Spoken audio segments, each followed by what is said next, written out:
Hello, today I'm going to show you how to get your weapon, your sword, your gun, your object, wielded, whatever, but also to show up in the mirror.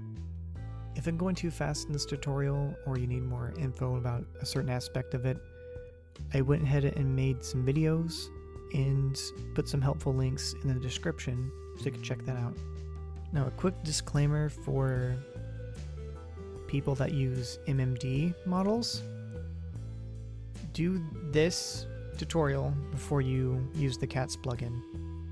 That way you can add your weapons and or objects or whatever to your material. Now we're going to do this in Blender.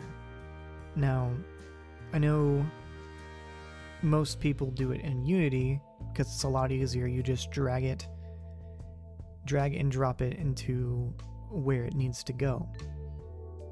And the problem with that is when you do it this way, you can't see it in a mirror, and you also add to the draw calls of your avatar when it's loading.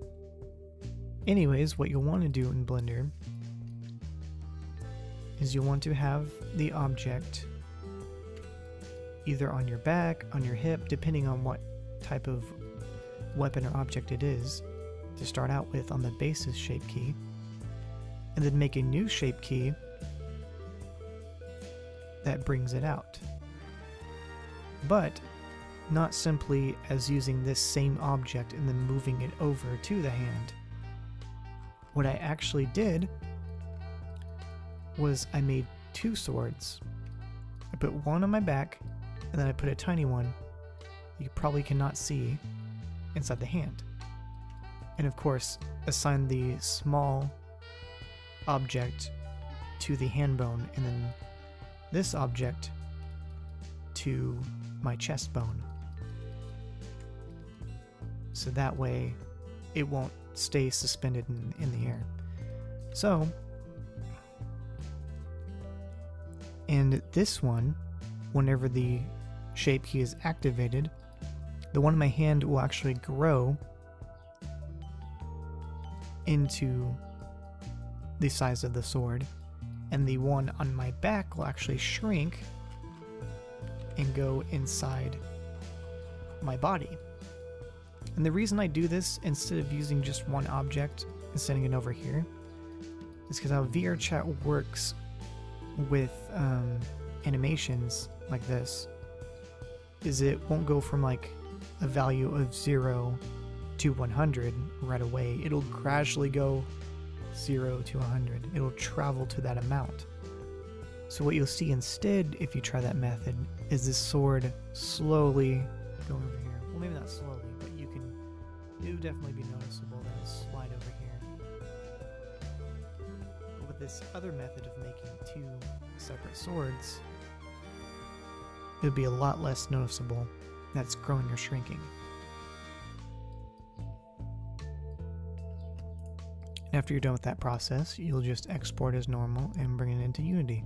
Right now in Unity, we will go ahead and make a folder. I made a tutorial folder. And then we'll go ahead and import our model. And then of course you'll want to set everything up as usual. And then after you have that set up, copy and paste that. Or name it something else. I'll go ahead and name it clone. Then we'll go ahead and uncheck this one, and then have the clone selected. Before we do this, make sure you do not have the controller over here. Make sure you have not assigned anything. And with that selected over here, Control 6 will bring up the animation window. And you'll go ahead and create an animation clip, and then we'll go ahead and name it. So we want to select this over here.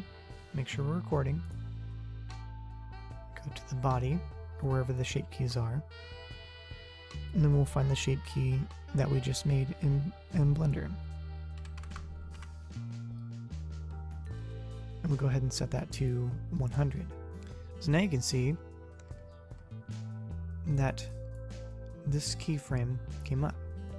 So we're going to move over and add another keyframe. that has the same values. You may also want to change the finger positions, so you go to Add Property, Animator, and then you'll add the necessary bones. Now that we've completed that, we'll want to search for Custom Override Empty. I'm going to right click, Show in Explorer,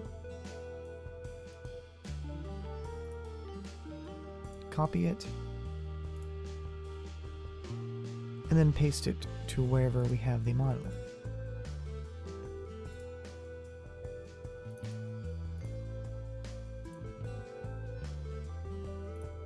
And we can rename it. And now back to the clone. We'll uncheck that. We'll go back to our main model. And now we will take the custom override. We'll put it both here and here. And now we'll click on it and we'll get a list of expressions and emotes that we want to override. We will take the animation that we made and then we'll place it over the expression we want to replace. And then you would upload as usual. And that's all there is to it, and everything should be set up and ready to go. And again, if I went too fast or you need more information on a certain aspect of this, I went ahead and made some other videos that you can check out in the description and also some helpful links. Thanks for watching, and I hope I helped.